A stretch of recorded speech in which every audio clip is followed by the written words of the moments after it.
going to bring the whole fucking diseased, corrupt temple down on your head.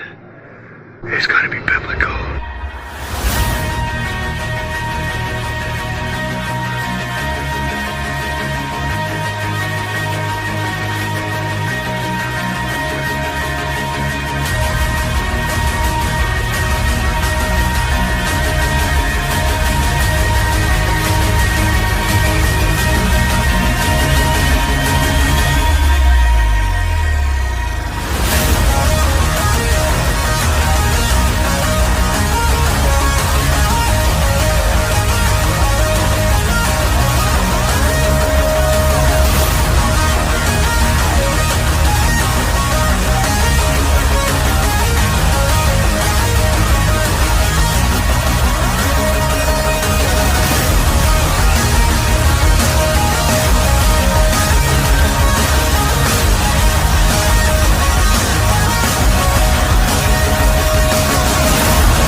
Hello again and welcome to Patriots Across The Pond and Frens episode number 35, and it seems like only a few hours since we were talking to these two lovely ladies.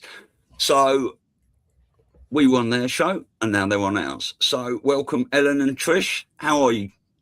Long time no see. Awesome. Woo! Yeah, you had a nice weekend? Very much. Good. Well, already the chat's filling up with some lovely people, so love to you all. Elisa, how are you? I'm doing great. I had the last 2 days I've had no cold water in the morning. Like my bathroom, the pipe must be very close to the outside. All the other water in the house is working, but this has been like a little daily thing, and I keep forgetting at night to keep it dripping. So keep the flow going. But it's back. It took a few hours, just like living with it. But you guys, we had such a great time on your show the other night. It was so wonderful to talk to you and tell our stories, and can't wait to hear about yours today. And we've got a really interesting little situation, I guess, that Stu and I are working on that we're going to want to share with everyone and share with everybody in the chat too, because we need to send lots of love, and you'll understand when we talk about it. But getting back to you guys, so I want to hear the story of Ellen. We met through Joe Rosati, a very good friend who introduced us. And I think he's just a big shout out to Joe. He has been one of our biggest supporters, and he's just so wonderful over at Truth Stream. So if you're not following him and Scott already, definitely check them out, Truth Stream. But I think part of what he's doing is he's been helping Stu and I and Donna, who are putting together a summit here in New York in April, the Awakening Summit, and he thought you could add some really good value and your knowledge and your presence there. But then we just kind of, just swooped off and started talking about lots of other things. And that's how we got on your show, and that's how you got here. So tell us a little bit about you, your background, how, what inspired you to start Truth Teller Tales, and then some of the programming that you have on there now. So that, first of all, it was so cool to have you on the other night on our Labor of Love series, which I have with Tricia. And, because you meet people like you who you can say a name and we're like, oh yeah. I mean, so you know the family with which we're talking about, of truthers, of the podcasters and everything. So because of that, we're very like-minded, all the way to kind of the Substack of Sapioplex, Smart Paul, and JF and on. So you're in the Mark Messina, and then who I overlap, Jordan Clark, and all these different people. And so it was so fun just to be able to get to know the both of you more, as we kind of overlap in this incredible, wonderful truther family. You know what I mean? It's just so wonderful. And then to be able to continue our conversation on today. And so that's Tricia's child. I see. Oh my God, a cutie. Yeah. She just got the zoom. Is that a boy or a girl? Girl. Crazy girl. Looks She's like in it. the middle of zoomies. I was trying to calm her down. Aw. But anyway, I think we all have such similarities. I've been, heavily involved as a patriot, just for many, many years.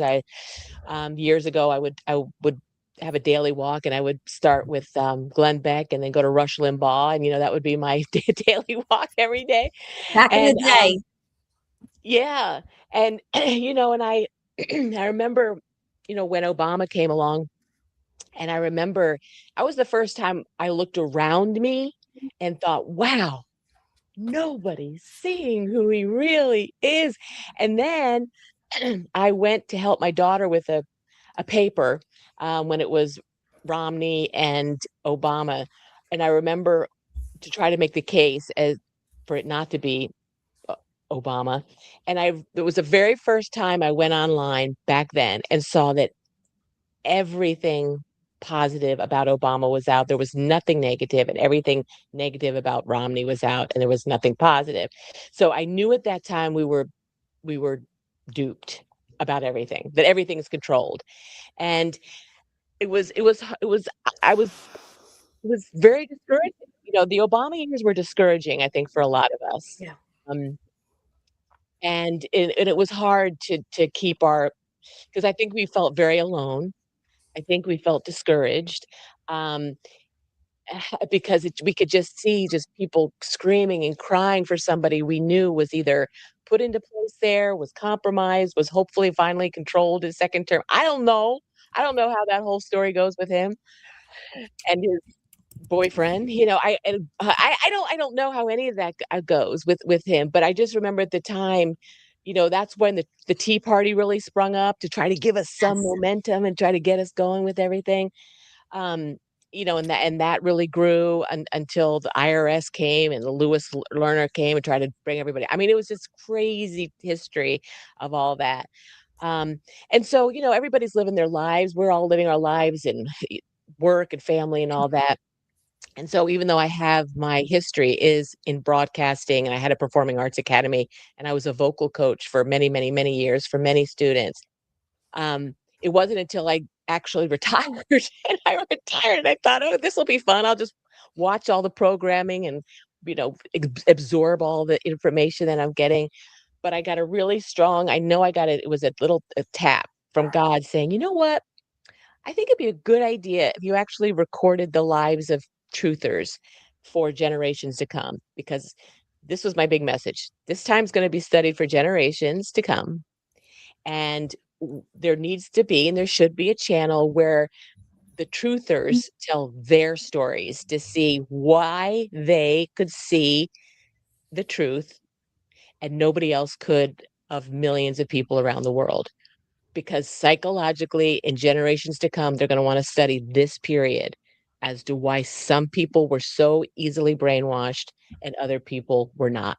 So you need to tell their story. So that's what catapulted me into the Truth Teller Tales, really telling truther stories.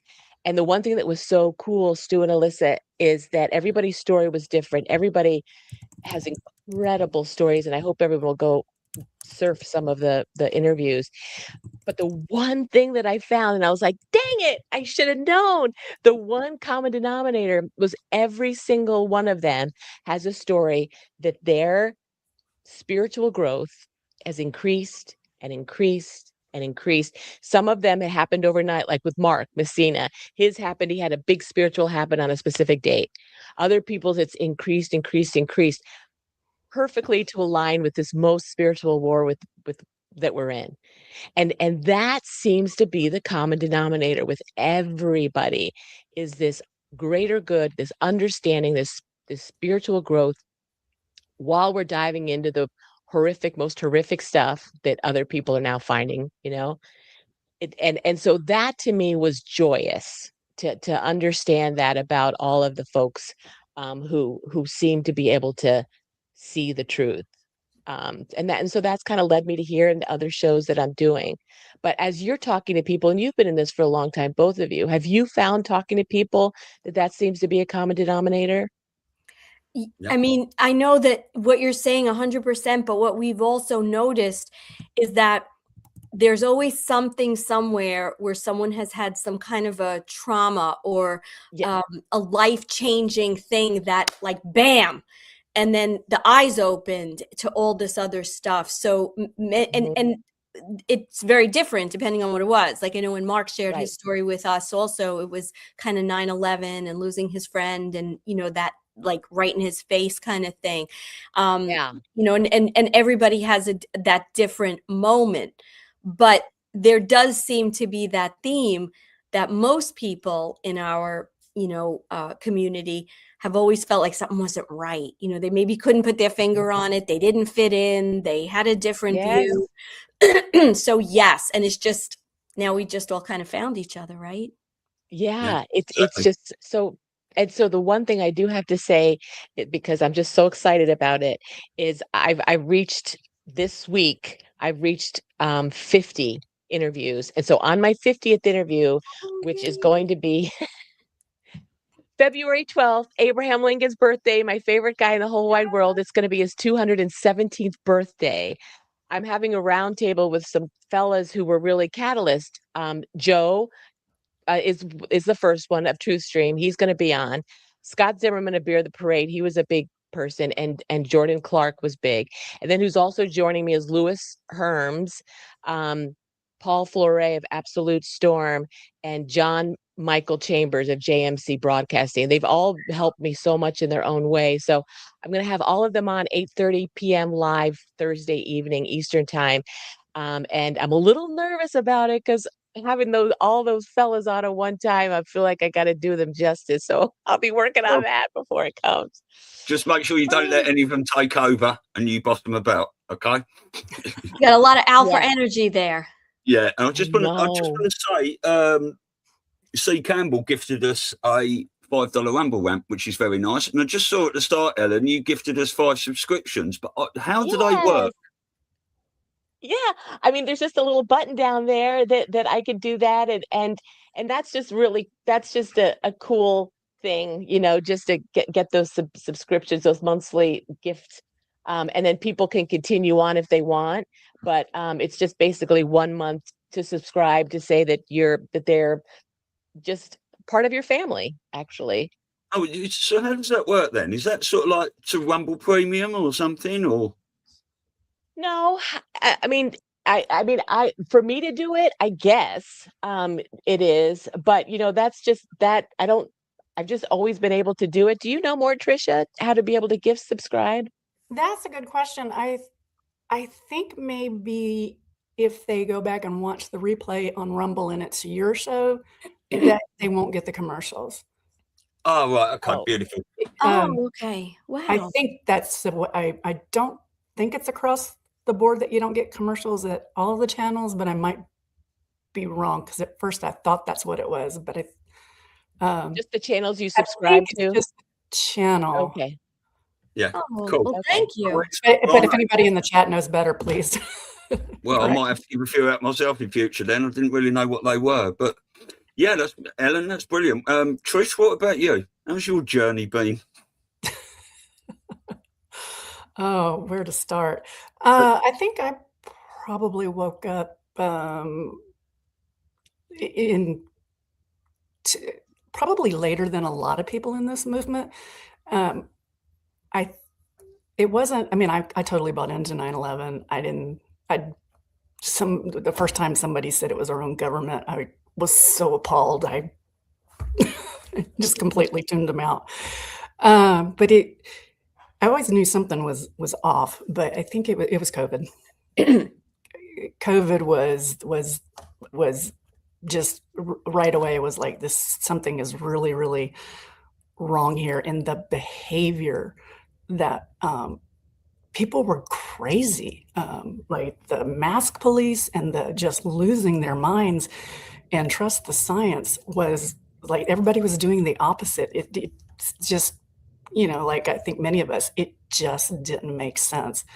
And I had all this time. My business was going nowhere because I had a recruiting business and everything was shut down. So I was really forced to fill my time. And I did, I think, what a lot of people did. I found out of shadows one of the very first things. And that took me down a rabbit hole. I started following Liz Crokin right away. So I got introduced to the dark stuff very, very, very quick. And you know, where to go. Before COVID happened, though, like Ellen, Obama is really what started stirring me and watching people's behaviors and getting more involved on the political front. I'm embarrassed to say that I wasn't paying attention before then. I didn't care about voting because I didn't feel like politics to me was like they were just all crooks and it was a game. And I didn't invest the time to know who was what and who was for what. So therefore, I didn't feel like it was, you know, I didn't vote because I didn't feel like it was intelligent enough in that world to make that decision. And quite frankly, I was busy working. I was busy doing the career thing. I didn't have kids. So I was very focused on the career, very distracted with other things I did. It wasn't until I started doing a lot of work in animal rescue and we were trying to get laws passed and puppy mill bills passed that I had to get more involved in what was going on politically, because I knew that you couldn't rescue your way out of it, the problem. You could sit there and take in strays and try to rehome them, but until we got legislation changed so that we didn't have the type of problems that we're having, that we were just going to keep, it's like a hole in a boat, and you're going to go down, and you're never going to fix the problem. And when I started working down at the North Carolina legislature and trying to have conversations to get our bills in front of the politicians down there, it was an eye-opening experience. As I was like, they don't care. And that's when I got really introduced to the power of the lobbies. And I saw the so-called people in the pet industry that we're all supposed to be on the same side. And all they did was feed the lobbyist into like counteract the good that we were trying to do. So that was my kind of my intro into the world's just not right. And then when Obama came along, that's when I really started paying attention, because like Ellen said, why don't people see that this man is not who he says he is? And it felt all wrong. And of course, I guess the alternative wasn't good for us either. Now that we know, I know. Now that we know, right? yeah. Oh, Imagine. Yeah. So I mean, either way, I guess that they would have, it would have met their agenda, because it's just they're all on the same team as we learn now.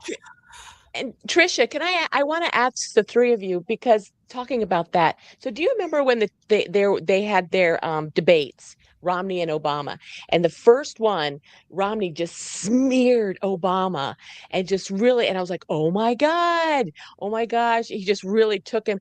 And then the next one, Romney folded. And I thought, what is happening? What happened to him? And now looking back, obviously they're both playing for the same team or whatever. Yeah. And that's not the way it was supposed to go. Do you guys remember that at all? Yes, I do. And it was so hard to understand, right? It was like, but first I just want to commend you, Tricia, because your honesty, like, you know what I'm saying? Like I feel like sometimes people want to feel like, oh, I always knew, and I was, and to be so honest about like where you came from and where your head was at, and what I think there's an element to all of us, you know what I'm saying? That where we took that way. And, Ellen, what you said about Obama, oh my God, it's like rushing in, because every time you would say anything about why he wasn't qualified, you were a racist. That's when they ran that line.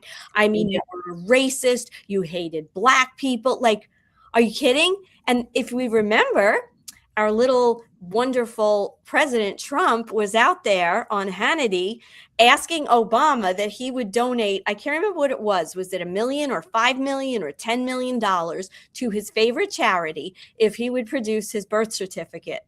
Yeah. And he pounded it every hard. night. Remember? Yeah. He obviously knew. And who knows, that makes you say, how far back did all this go? Yes. Yeah, I mean, Yeah. I've made some mistakes, you know, judging people in the past, and I've had to hone my discernment as much as we all have over the years. But I remember side-eyeing a bummer straight away. The first thought, what a smarmy bastard that is. You know? Yeah, there was something I did not like about him, and the fact that everyone loved him, and there's such a push by the media that, you know. It was so obvious. And you know what? For me, it wasn't necessarily I didn't like him. I didn't like, this is what sparked me. I didn't like that he went on Oprah, and Oprah says to him, you should really run for president, when he did nothing already. And I started researching, and I was like, when you research, you find all stuff. And I was like, why was he in Pakistan in 1984 when that was a no fly area at that time? Like, and that led me down a rabbit hole. And I wasn't awake yet to the whole, like, everything completely, but that was very interesting. And then you find out who vets the incoming president. The outgoing vice president, who was Dick Cheney. Oh. And all these things I started to find out, and I was like, holy shit, the Republicans are behind this. Like, I started to realize that same, the two wings of the same bird, right? See, you're smart. You're way smarter and more into it than I was. But you got there. That's the important thing. Yeah, You got there. Yeah, I got there. I was also, the other thing that always set wrong with me that I will say was very helpful now in helping to wake me up was pharma, because I was always battling asthma and allergies ever since I was a kid. And now, it's very interesting to understand now the reasons why. They had me on up to 8. At one point, I was on 8 medications a day. Oh my gosh. And it wasn't until Obamacare that I actually started to wake up to the medicines that I was on, because Obamacare, I had my own business. I had to get I was self-insured. I had to go buy my own insurance, and it was expensive. Yeah. And my Advair alone was $340 a month. And I'm like, I can't afford this. And so I started halving my dosages to make them last longer. And I realized that it was working to the point where I actually weaned myself. And this took a few years, at least 2 years, to get myself off all 4 of my asthma medications. It was Advair, Nasonex, Singulair, and there was one other one. I even went to an allergy specialist to see about shots, and he's like, you'll never be able to get off your medications. And then you get so ramped up from the medications that you can't sleep at night. And then, they put me on, an antidepressant. Oh my God. So it was just like one after the other. You were the dream. You were the dream. Yeah. Big fun, Yeah. right? And I will tell you that I started looking at, I put honey in my coffee every day, raw honey. I stopped taking the flu vaccines, probably 7 years ago. And I do not take one single pharma drug now. I'm completely off all of it. Yeah, good. I mean, I've got a local beekeeper, and I take natural honey. I go up and get 17 jars, and then I've got a few friends that get it as well. And I have sort of 2 or 3 coffees in the morning, and the only thing I have in it is natural honey, because they do say, didn't they? Yes. A good 75% of honey in the supermarkets has no nutritional value in it whatsoever, because of the process that they use to make it, that it just takes anything out. Well, and they were also putting corn syrup over here in the States. They were putting corn syrup in it, which we know takes your liver out.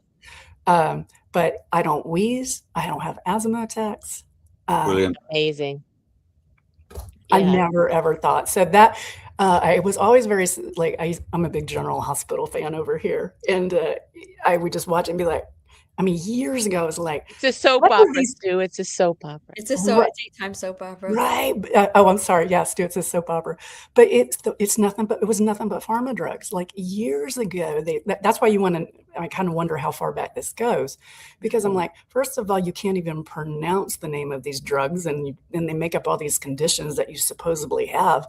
And I'm like, what did we do years ago when we didn't have all these drug companies, and like, Exactly. you don't remember hearing about these type of conditions. And so that was really what was gnawing at me, like something's not right. So, you kind of have different, points that all started to connect once you start going through this awakening process. I'll tell you a very quick story. My friend Hayley, her mum passed away a year ago or so, and I think it's her stepdad, or whether it was her stepmum and dad, whatever. But her stepdad was up north, and she said, "Come and move down with us." And he was on all sorts of medication, and he's had an arthritic shoulder like this, has struggle moving it. And she's, been awake a long time, but she basically said to him, "Look, let's try and sort this out." So she said two things. Right now, I'm not a medical doctor. I don't advise this to people. You've got to do your own thing. But she said to him, "Stop taking all that medication and stop drinking tap water." She said, she distills all her water. She said, "I will supply you with water until you get your own distiller." So she made him loads of water up, and he went back up north to finalise a couple of things and came back down 3 days later. 3 days later, he said, "Hayley, look." He was lifting his arm up and down like that. Wow. Oh my God. Oh, wow. Isn't that crazy? Well, I want to ask you guys, and just because we're on the big pharma conversation, we're talking about being awake. My daughter, my 19-year-old, because she's the one I usually, like, we hang out a lot more than my older one, and we watch, we binge watch, and we do all this. But we go hysterical and have been going hysterical for the last 5 years with the big pharma commercials, right? Because it's always like, and death, it's like this, your liver will fall out, your arms will, like, it's these ridiculous. And I'm wondering if anybody else, especially here in the States, because I don't know the kind of, the commercials and the ads, and you don't really watch TV, Stu, or anybody in the chat. These commercials in the last year, I would say the last year, have gotten so absurd, absurd. Not only what they say, but the theatrics of it. Like there's a new one with a kind of like medieval. She's like a bride, and it's for some kind of I think it's for a birth control device that you put in, and they're in love, and it's all this ridiculousness. And then you hear, there is no side effect known to man that this doesn't cause. And then it's like, but, at the end, it's like, but, and it's so wonderful. So what do you guys think? We kind of know, we can assume, let's say we don't know anything. We can assume that the Maha movement has been really implemented over the last 8 years in many ways, right? The factories blowing up and the animals killing over, and the shortages on the shelves, right? Which would indicate to me they're taking out the bad and they're trying to replace it. Okay. So what do you think if this is actually now white hats that are kind of implementing these absurd, ridiculous and they have all this music. Like last night we were watching one for dogs. Did you see? I think it was during the Super Bowl or before the Super Bowl. And the dog was like flying, like because it was I don't know what the medication was for the dog. And we started joking. I'm like, oh, that's the problem. My dog's name is Pumpkin. If we get her that, she's going to start flying, and they have this music and all like old school songs, like, whoa, ho, ho, it's magic. And they change the names to be so I'm wondering if this is a wake up call. And I'll go one further, which is really going out on a limb. I wonder, what do you girls think? And Stu, do you think they've infiltrated to the point that a lot of this shit is not real, that they're giving out and it's placebo? Yeah. Yes. Yes. Especially that. Yeah. We pretty much know that. But these other things, because they're like inventing diseases now. Yes. except I don't think that's the case with Tylenol yet. Yeah. Because I do have a personal story there, but it's funny that you mentioned that, Elisa, because I wondered that the other day. I'm like, these are just getting to be like outrageous. Like, are they just trying, like, because, over here on this side, I don't know if you guys have these conversations, but we call the white hat group that comes up with all of these shenanigans FORPOG, right? Right. Okay. So, but we just go like, can we just be in one meeting? Like, are they just, hey, let's try this one and see if they go for this one, or maybe it's how really bad off, are they? Yeah. We were also discussing the other day that if you've got, especially the elderly population that are still watching the TV all the time, sometimes the TV can be their only friend. They're in this state of fear. They're the ones that have to have their flu shot every year and keep updating with their COVID jabs and stuff. How do you frighten that population? Well, you tell them they can't have anything. So if you keep them coming in, this way you can also monitor the situation as to how many people are still having them, how many people are not. But if you can put a placebo into someone that thinks they've had their flu shot and is protected, they are obviously a lot calmer and still alive. Yes. And, the Trump that he just came out with, TrumpRx.gov, where he's going to change that whole prescription for everybody, which has obviously been in the plans for a long time too. And then to your point, Elisa, is that, I watched a pharmaceutical commercial, and basically the description of what could happen to you is almost longer than the commercial. Yes. That you have to pay attention, because it goes on and on, because at first you're just not paying attention because you hear those, but it keeps going on. And I thought, it's so obvious it's now. Laughable. It's just laughable. The amount of pharma adverts on American TV is ridiculous, isn't it? Yeah, nuts. And now it's for pets. Like there's every other, maybe every fifth one is a pet one now. And I didn't even know dogs could have the diseases that they're talking about, right? Like, you're like, really? Well, that's a, you're tugging at my heartstrings there, because that's my babies, my dogs. I just love dogs. And I think what they're trying to do is, there's a lot of rabies content out there. So I think they're trying to wake the public up about, because I've always said, pharma's just found another market. They're going after your pets. That's right. And this is also kind of part of my God moment too, is that's how I think that God was communicating with me, was through my pets. I had a dog years ago that came down with a spindle cell cancerous tumor on her right hind leg. And I started digging this is before COVID. And I was doing a lot of research, because they were trying to tell me that they were probably going to have to amputate her leg because it was so big. Well, that's heartbreaking to think you have to do that. And that led me down research to what caused this. She had a smaller one before that was removed. We got it removed before it got too big. And then lo and behold, she had one that grew again. And it turns out I found documentation that led to potential causes could be the rabies vaccine. And that's the reason they give it on the hind leg, so that if you have a problem, then they can remove the leg. And I even caught my vet in a lie about it when I confronted him. Wow. And so that is what alerted me to vaccine injury and damage in the beginning, so that when the COVID came around, I feel like that was like, this is a scam. This is a scam. Beware, beware. That was my journey. And so we opted to remove the tumor, not the leg. And then they tried to, say, radiation and chemotherapy, which was we went down a consultation path, chose not to do it. And it did grow back again. And do these vets still wanted me to give her another rabies vaccine when it came time? God.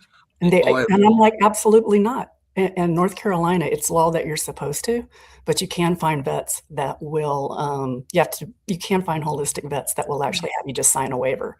Yeah. But it's a battle. It is a battle. Well, it's crazy because even over here in New York, if you want to, for most of the boarding, like you go away, what are you going to do if you don't have a house sitter for the dog? And they want bordadella and rabies, and then let's say I boarded her this month, so now 6 months from now I'm going to board. Oh, she needs the boosters. Now I'm not going to tell you what I do, but that's what I do. Right. I've watched a lot of dog rescue videos over the last 4 or 5 years, and what you just said there, I have seen so many dogs with one of their hind legs taken away. God.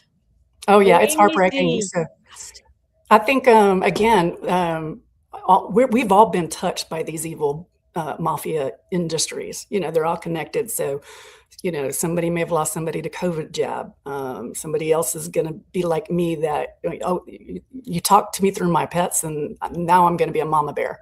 Other people are going to school boards, to fight for their children. So and now, the sports industry. So nobody's going to be untouched by the evil that's been done to us. And that's why we have, I think, just why it's taken this long and why you have so many different psyops that are going on. Right, Ellen? Yeah, they're hitting all of it. And I love the fact that there's soft disclosure for some. So that's why I think we are seeing more things about pets. But they came out strong and fast about the kids' vaccines and about Tylenol. Those two they weren't effing around with, right? So that those two hot buttons have to be deadly. Yeah, and English Hawk is just was just commenting on something about yes, they're supposedly dropping rabies vaccine tablets from helicopters because we have supposedly outbreak of rabies, in the woods, and I've seen headlines that they're doing this. So I hope that's just to wake people up, and it's not what it sounds like, because otherwise it's pretty horrific about what the outcome could be. Yeah, and don't forget, when Trump walked out to do that autism speech at the end where he said, "Don't take Tylenol," he said, "I've been waiting for this for 20 years." Wow. He and RFK have been working together. Yeah. Trish, can I just ask you, can you talk about catching your vet in a lie a bit more? Yes, I had to take her in. She used to get all these little growths everywhere, and she got one on her head that was bothering her, and it needed to be removed. And so I took her in, and he wanted to put her under for it. And then, while we're in there, we'll get her teeth cleaned. And we did that consultation, and then I brought her home. And then we were talking on the phone, and to get that scheduled. And he said, well, when you bring her in, she is past due on her rabies shot, so we're going to need to have that done before we can do the procedures. And I was like, no, I did this research, and I think the rabies vaccine is what's caused these tumors, these cancerous tumors. She's having a reaction to it or something. I can't do that to her. And he said, well, and he just took me through all of the talking points that you now know that they do. And first it was, trying to scare me that she was going to get rabies. Then I was talked about the titer test. And I said, well, she's had plenty of rabies vaccine. I'm not, I'm sure she's got immunity. We'll do a titer test on her. And then he tried to say, well, those are expensive. And then he went down the path of, well, it's North Carolina law. And I said, I don't care. I'm not going, I know that this is what caused that. And it's up to me to protect her. And then he said, well, I have to protect my staff. And I said, there's nothing's going to come of your staff. And I said, I can't in good faith give this to my dog when I feel like it's going to cause a tumor. And he said, and he told me, he said, well, that's why we give it on the hind leg in case there is a problem, we can remove it. And I had him so frustrated that I know that when he said that, you could tell that he was like, oh, yeah, I shouldn't have said that. And I didn't go back to that vet. And I did find a holistic vet. And when I took her to the holistic vet, I told her about, not wanting to do the vaccine, and she said, "Oh no, you just have to sign. I just need you to sign a waiver." And and guess what? When I went there that day, I said, "Well," talked about the thing on her head, and she goes, "Oh, well, let me check my schedule. I think I can take that off today." And I was like, "You don't have to put her under?" She goes, "Oh no, we'll just do a little local anesthetic and a couple of stitches, and we'll get you out of here." And if anybody who has a pet, what does that add on to the bill? Like another freaking $1,500 for anesthesia and all that stuff, right? And you got a board. Okay, they stay overnight. That's another, $75. Oh my God. Well, on the back, now that we're talking about lying, not a vet, my pediatrician, who I always loved because her father was my pediatrician growing up, very old school. So of course I was so happy she had a practice. And when my kids were little, now I wasn't enlightened about jabs or anything like that. I kind of had a common sense feeling that if you give a lot at one time, it can't be good, right? And I started to do research, and there's this, it was back in the early 2000s, and there sort of seemed to be like this connection with autism, and they weren't sure, but there was all these people saying it's not true. What, right? So I tell my pediatrician, my daughter was due for the MMR, and I said, "Well, can I break it up?" And she goes, "Yeah, I think I could do that for you. Okay, fine, right?" Even though I don't even fucking know, what I was giving her. So that's a whole other thing they have to learn. But the point being that she said, she's like, "Oh, you're driving me crazy though with this." And I said, "But I've been reading about this thing, this connection with autism." She goes, "I know it's out there. It's not. What happens is that the age that these kids get the vaccines coincides." Ready for this one?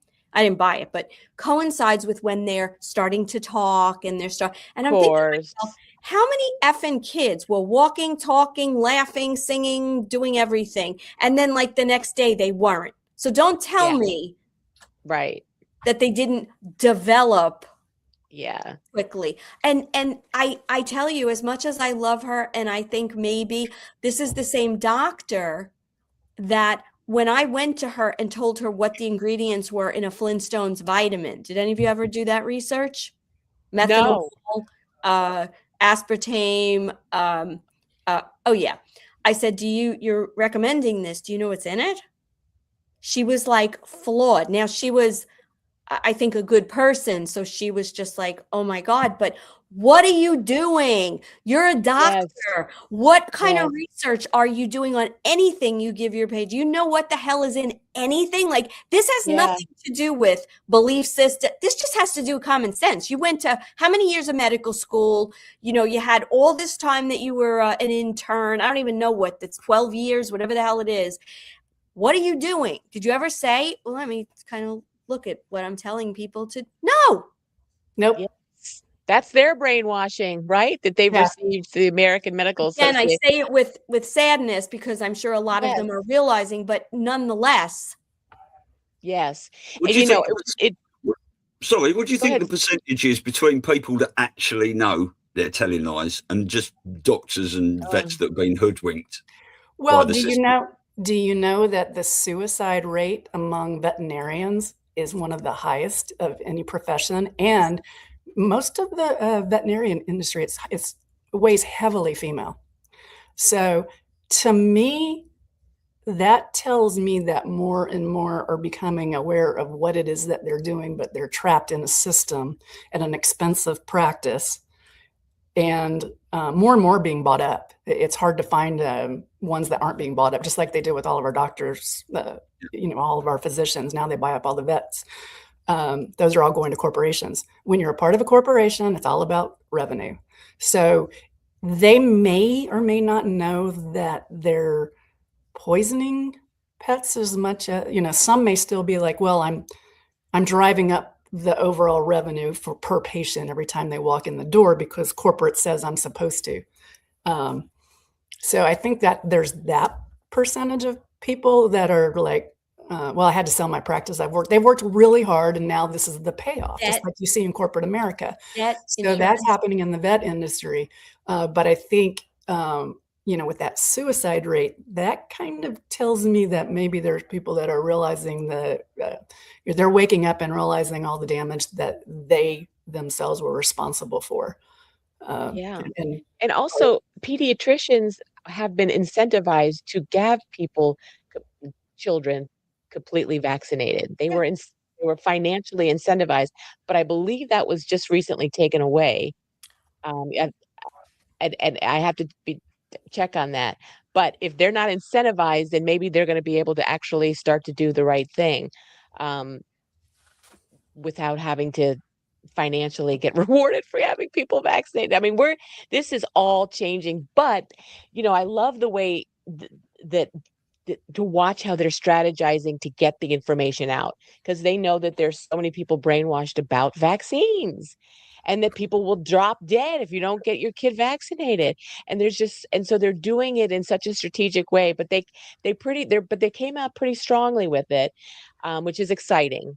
So I mean, Yeah. we're definitely going in the right direction with all of it. It's just strategically how they think people are going to be able to handle all of this new information, You can see them dripping the information out piece by piece, and also at the same time dismantling this old guard Yes. piece by piece at the same time. Yes, it is. I mean, it's an exciting time, and that's what I think I'm actually enjoying, is watching how they're doing it. Every day, what are they hitting on? What's changing? How are they getting? And for us, knowing that a lot of this has been done already, but this is more of the exposure part, but also the anti-brainwashing of the people down below, like we're talking about the vets, the doctors, everybody has levels of brainwashing from their own training in their own world. Yeah. And so it's incredible. It's so many layers to this brainwashing. It's crazy, when you really think about it. And I think too, Ellen, to your point, we were talking about, we think that they've been working on some of this for a while, because we're learning about folic acid versus folate. Yes. Okay. And so when I went and got tested, because I think my mom had the condition. And fortunately I don't. I carry one of the genes, so I do think it came from her. But when I went out there to get my methylated version of the vitamin V, before I got my test back, do you know how many methylated vitamin B's products are out there on the market already? And I'm like, hey, if we're just learning about this, the market sure seems to support that the knowledge was out there.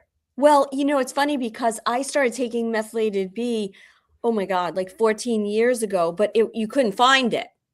Yeah.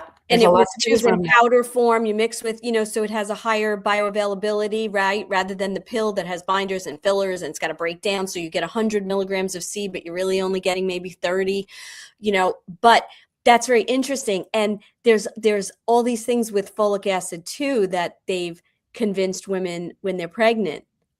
Yes. Right? And I looked at my pet's multivitamin, because I make them people food. Yeah. Guess what's in it? Folic acid.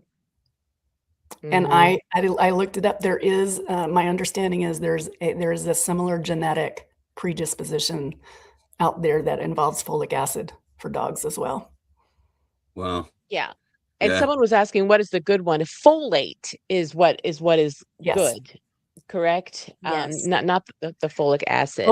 Folate is the natural one product that you get from foods. So if you have the MTH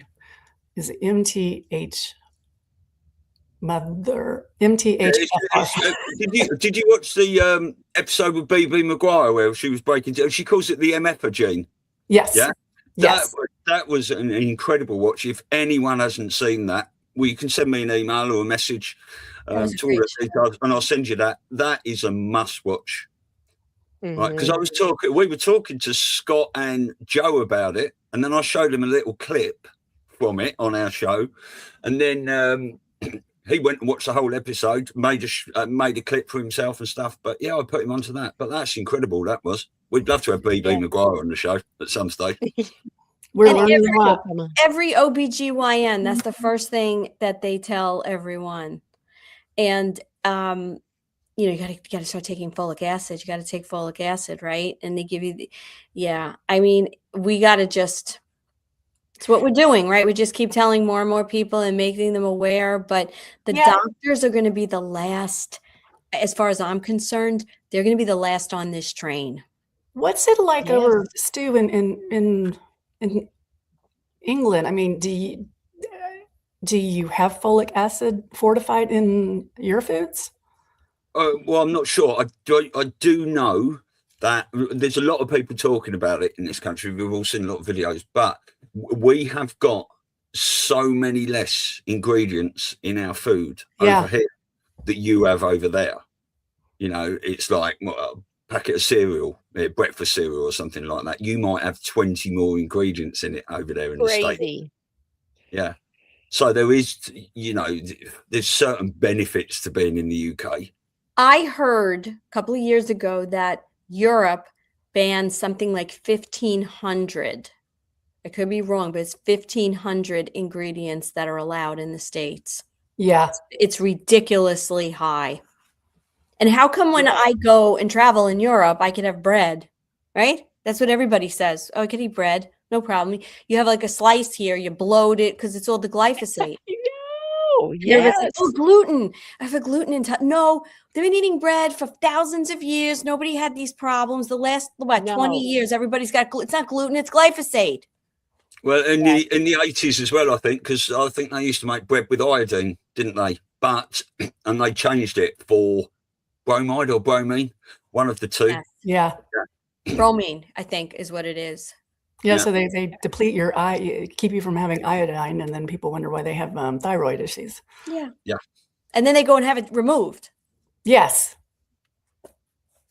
I remember as a kid, I don't remember as a kid anyone being gluten intolerant. No. As a kid, you have peanut butter. I took peanut butter and jelly to school every single freaking day when I was in elementary school.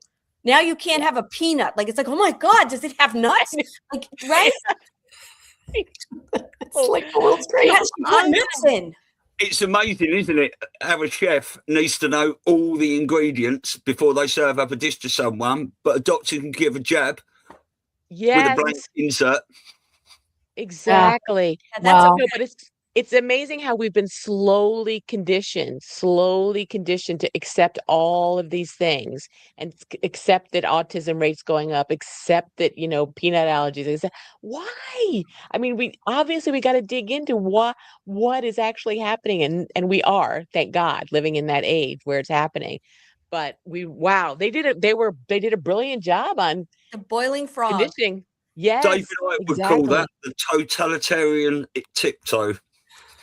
Oh, it gives new meaning to that phrase, you know, when I was your age. Yeah. Right? We went to school and we could eat bread. Exactly. It's just, but like I said, I think we all know and feel in our heart and our soul, everything's shifting, everything's changing. Yes. And I think that kind of is a really good segue to talk to you guys. Like, where we are right now, we got these Epstein files coming out, right? And we have people that have not had an awakening in a more slow, and I'm not going to say we all had slow, but we had something that triggered it, right? And then we were able to go down the rabbit holes, you know, maybe in your case a little different, Tricia, because you kind of like watched that movie and then, you know, and then it kind of like hit you, but you were ready in a sense, right? Because you were realizing. So now we've got people that are reading these things and they're god-awful stuff that's coming out of those files. So you go from being a normie, I'm doing, you know, I'm living my life, I'm kind of floating around, I'm in my bubble, and then bam, you get this information that people are, you know, sacrificing and eating and violating children. What do you think our role is in all that because I think there's going to be more and more, and we all went through our pissed off stage of like, F them, rip the Band-Aid off, I'm done, these people are so dumb and stupid, right? But what do you think is really going to happen and what our role is? Well, I think it's been a foreshadowing, and I think that there's been multiple reasons as to why this has taken years. One being is to have us in the right mindset, and be able to go through those years of being, we wanted just to rip the Band-Aid off, to having a understanding, the psychological understanding that it just wouldn't have worked, right? And so we are now in a state where we can calmly, as Stu showed on our show the other night, Labor of Love, of the woman who's just coming around, and that our hearts have to be in the right place, so that way we can be that support for them, because it's going to be happening more and more. I mean, Elisa, you told the story on our show, and you're going to tell more of it today, and my daughter, and different people are this wave, and we had to be heartfelt and mentally prepared to be able to help them in this period. Yeah. Yeah. And I think what most of us are, like, I don't know if I felt the shift in myself maybe over the last few months. I went from I've also have no patience, in the sense that, like Stu always says, and he's been so much better at this than me, just not surrounding myself with people who are just not at the same frequency, right? I don't wish you harm, but I can't be around it. And he's done much better. I was still in the business community, so, but I've really pulled away. But yes, and to your point that I shared with you the other day, and I would love for our followers to follow this story with us, because we're going to build a journey. I had mentioned last week on a couple of the shows that Stu and I did, and then I told you gals the other day, that I have a cousin who was, your typical normie. He's very successful, very intelligent. He's living the life, has a lot of money through hard work, nobody handed it to him, and thought I was, we sparred and we loved each other, but he thought I was nuts. He thought I was nuts, okay, when I would say things. And it always would start with, he would mention someone famous, in a good light. And I'd go, who, that pedophile, or something like that. And he just was always like, is everyone a pedophile? Like, that was like the joke, right? And we'd laugh, because I was like, and I would say to my fiance, George, who's awake, I'd be like, it's going to hit him hard. And I would say that because I was half pissed. And I was like, but what happened is, last week I get a text from him, and it's like, Elisa, I'm reading these Epstein files, and I cannot believe how you knew all this. And like, I was blind. I didn't see this. I didn't see it coming. And just physically, emotionally, and spiritually, he is just drained and so sad. And so, I tried to comfort him, like, okay, it's very difficult. Yes, this is what's been going on. So I told Stu this story, obviously, and we said, it might be interesting to get him on and see if we could work with him, because he told me point blank. I said, well, there's some videos I could send you. This is before I spoke to Stu. And he's like, I know it's a lot to ask, but do you think that you could come to my office and we could watch this together? Because I don't know if I could handle this alone. Now, this is a guy in his 50s, very successful, been around the world, and he deals in an industry. He's a malpractice attorney. You know what he's saying. Yeah. So like a guy who just, fell off the hay truck, right? So for him to have that, so we asked him, we had a really heartfelt conversation with him yesterday, of all places. He's out in San Francisco going to the Super Bowl, or Santa Clara. Oh. This is the kind of life he has, and he was just so, right, Stu? He was just so sad. And so yeah, we spoke to him. We had a private StreamYard like this, and it was 45 minutes. Elisa had to go. I spoke to him for about another 15 minutes after. But if anyone's seen Rambo and Dave on their Red Pill and Mickey show, where they've taken him, sort of Mickey Coachella, who's a comedian, and he's got a radio show, took him under his wing about 4 months ago. And I did say to Elisa, it'd be nice to get them on the show. But yeah, we had an amazing chat, and this guy, Rene, is at a stage where he just now knows that everything he thought he knew was wrong.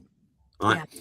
So we're going to start a show, and I don't know, how we're going to schedule it, but the first one is going to be this Thursday, and we're going to mention this every day this week because we'd love to, and I think it'd be really beneficial.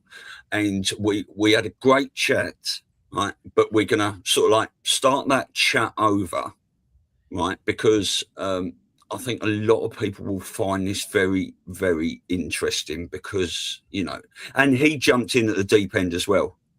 He read the Epstein files, you know, and he was, you know, you wouldn't normally start someone off there if you were trying to wake them up. But he was, he looked quite lost, to be honest with you. But we've said to him, look, don't worry, love not fear, Patriots in control. We'll explain it to you more. We'll show you some videos. We won't script it. We just go into a chat and then watch this. So we're going to go on a journey with Renee, and I think it's going to be amazing, starting this Thursday. Yeah, and here's just some of the things that we take so for granted from being awake that I just before I got on the call with Stu and Renee, and we were just chatting, and I was just like, look, you know, it's like all these things, you know, fluoride, you know, how and he writes me back. He's like, are you fucking kidding me? Fluoride? Like, and that's when I realized, I was like, oh my God, like there's so much he doesn't realize. This is going to be so painful. When we were talking about Trump, we gave him like a little overview, you know, just like the alliance and Trump and the military operation and working with Putin. And he's like, so Russia, we're working with Russia? Like they're not bad? You know, like we laugh but this is a big one for people. And China, like, so the reason we want to do this, obviously I want to help my cousin. I love him, you know, but we think that this will be so helpful because he's not a famous person. He's not someone who's out there. He's like an average person, like so many people. He has a family, you know, he has to be strong. He has to hold it together. And and he's very articulate and very, when he decides he wants to get into something, he jumps in. So he's going to be a very good, like, I don't want to say case study. It sounds so impersonal, but what I'm saying is I think it'll be very helpful for people to watch this and then have this journey to be able to go back to, because we're going to kind of be doing it. And we said to him, you know, if you don't want to show your face, he's like, I don't care. Oh, wow. I just want to like feel okay again and figure, you know, that. Question for you, Elisa. Have you had the because I'm trying to think, I know I was actually successful at red pilling a friend of mine, and I just dropped in on her last week, as a matter of fact, and she told me that she's now red pilled 4 people. And I was like, that is fantastic, because I just red pilled her 6 months ago. And she's all in, you know, watching Dave and Rambo and Abs and Stormy. I mean, like, she's on fire. And so one of the things that I did to help her, because the reason I went there, because I don't usually go there with people, you know, this last year, I got kind of tired of, you know, I'm just like, God will remove the veil and when they're ready. Yeah. But she was so down in the dumps, and I hated seeing her so like the world is a terrible place. And I mean, like, and so I actually got her to watch Newsstream's video. Remember, like the 10 things that prove you're watching a movie. Yeah. And was uplifting in it. And it showed her, because people are always like, well, if this stuff is going on, how come we don't hear it on the news, right? So I kind of find with her, I found that exposing the media, because that was a point that she was already open to. Yeah. Like, she knew that they were lying. And so that was a reinforcement. And so that was my starting point with her that actually worked. And by the way, when you watch News Treasons, you're like, it's not depressing. It's actually kind of, yes, you know, to me, it was a good starting point. So I don't know whether that might work with your friend, because I think to me, was not that hard when you say that all of the media. I was in journalism, so maybe I don't know whether it was easier or harder for me, but it's easy to understand when I worked in corporate America, to understand, you know, to follow the money, and that the evil can kind of come later as the reason. But if you just want to expose it for, well, it's greed, it's money, corporations, and if there's only a handful of corporations that own the media companies, then, it gets easier and easier for them just to take orders. And so you can see how the network ends up saying the same thing and where it's being fed into. So you don't have to necessarily say evil was behind that right away. You can just say, well, here's how it happened. And then they can sort of get to unveiling the more evil, sinister stuff about what's going on behind these larger networks and the control.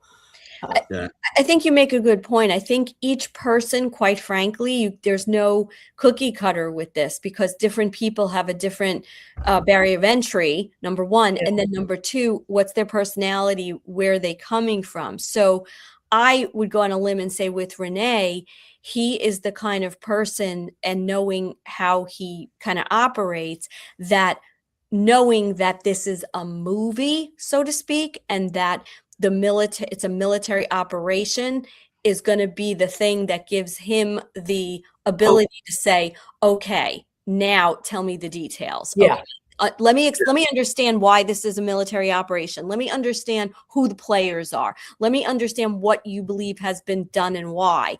And then that can kind of like tentacle out into, I mean, that's knowing him. I think knowing we're okay is going to be that first, okay, now my mind can open up a little.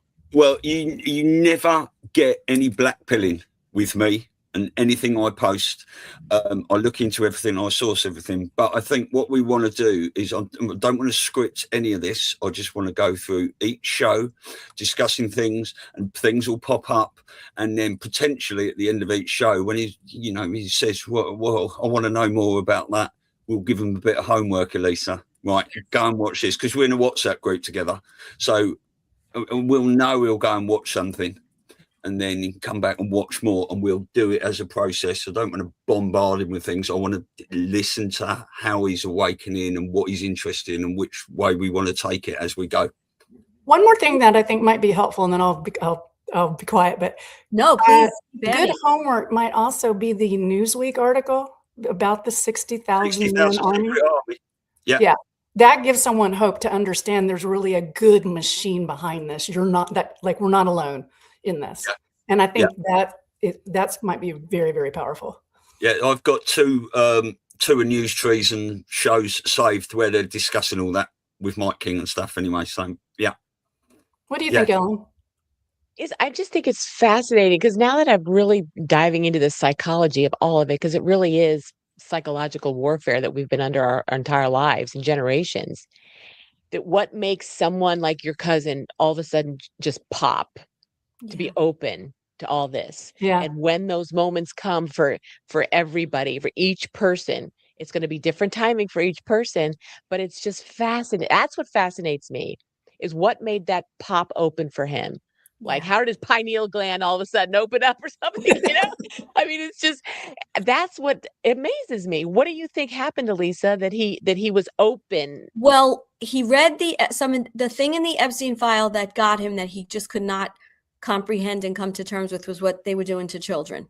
He could not comprehend the killing, the rape, the torture, the adrenochrome, the eating children, because that was after he said, how did you know that was it was just words on the text. Wow. So he got that dose of it, huh? Wow. Yes. Yeah, and he went straight in head first. Yeah. And I don't think he knew he did. You know what I'm saying? Like, it was by accident that it happened. And he was telling us yesterday, he's at this with a bunch of buddies. They're all out there. They went to Napa and the wine country, having fun. They're going to drive down to watch the Super Bowl. And he said, these are guys, like, they talk about everything. They're going to the biggest sports event of the year. And all they were talking about was the Epstein files. And when we were chatting with him, he just was, he could not get his arms around. That's the only way I could say it. And so that opened the door, if you will, popped open the pineal. And we couldn't just get on this conversation without giving him something yesterday. So we let him, played Joe M's The Plan to Save the World because that's very hopeful. Yes, right? it And is. he told us, right, Stu, he said, if you had shown me this a couple of months ago, it would have had it wouldn't have penetrated. I would have been like, oh, that's nice. Yeah. Because something opened. It was his time. I guess it was his time. Yes. God needed him to awaken at this point. Well, We now we might- understand why the White Hats did what they did, and Trump, about, like, oh, pay no attention to Epstein, because then the liberals were like, oh, Trump must be in there, right? So now when they release the files, who's jumping on that? Is the Never Trumpers. Yeah. And it's like, is this what you wanted? Because you asked for it. Well, We made them ask for it. So it that's- doesn't, it looked like, we were forcing this, but That's right. How he does everything. very Well, strategic. that was the kayfabe, wasn't it, with Elon saying, the reason the files haven't been released is because Trump's in them. Immediately, the left got on board. The media started, we want to see these Epstein files and stuff. 2 days later, Trump and Elon best mates again. Well, Yes. he didn't lie. He didn't lie. He was in them. He didn't say Yeah. why he was in them or how he was, right? It was brilliant. Yeah. Someone in the chat just said, do we think that they already took the crap out of the water? Now, I'm going to go on a limb. I have no idea. I don't know. But how many times has Trump talked about in the last 8 years, clean water? Watch Right. the water. Watch the water. Drinking. I mean, there's so many meanings. We're playing 5D chess here, but I would tend to believe, and again, that we have technology that we couldn't even begin to understand. And I'm sure they have things that could clean the soil, right? So the nutrition comes back, and there's things that can clean the water. So I'm going to go out on a limb and say, yes, 100%. I don't know. I'm sure it's a decent sized job they have to do, but it's very interesting when the things come out. You have to assume maybe it's already done because they're building that awareness, right? I agree. What better way, to start getting people to wake up is to get the fluoride out of the water. Yeah. Yeah, And I by don't, the- want to spend, I don't want to spend the rest of my life distilling all my water. Right. And by the way, can I tell you guys something? I was in the store the other day, and they had like a stand-up rack for Colgate, right? And I haven't bought that toothpaste in like God knows how many years, right? Yeah. But I said, let me just look at this. So the front of the package usually it says with fluoride, right? It always had that like on the marker. So it doesn't say that. And then I turn the box around, I'm looking at all the ingredients. I can't find fluoride. Interesting. Really? Wow. Oh, now I'm never going to get out of the grocery store. I've got to go back Like and start read look, labels. like start, when you have a chance. I know we don't Yeah. have that much time, but start looking for things because it's Colgate, right? What is that? Procter & Yeah. Gamble, Lever Brothers? I don't know, one of those big Yeah. companies. So That's- there were some that's still on the shelf that said with fluoride, like you still saw that, but maybe there was stock back. I don't know how that all works, but this one, I just couldn't find it. Well, you do. I mean, they are leaving us to think we still have a choice, Yeah. right? You can still get your vaccine if you want it. Yeah. So they're, I feel like they're doing that with the food as well. I've seen so many new products on the market and different ingredients, and now a lot of humanely raised meat that wasn't there before, and just better labeling.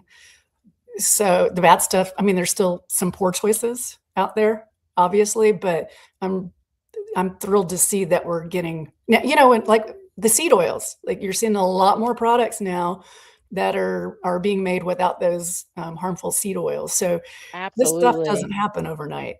No. That's what, to your point, why wouldn't water not be a part of that as well if they're already starting to remove some of these things in Yeah. our food He industry? So said so many times in his rallies, clean water, clean air, clean Yeah. water, clean air. Yes. It's not by accident. Maybe he's not, the people are listening, but they're not really listening. Do you know Yeah. what I'm saying? By the way, did anybody watch the Super Bowl last night?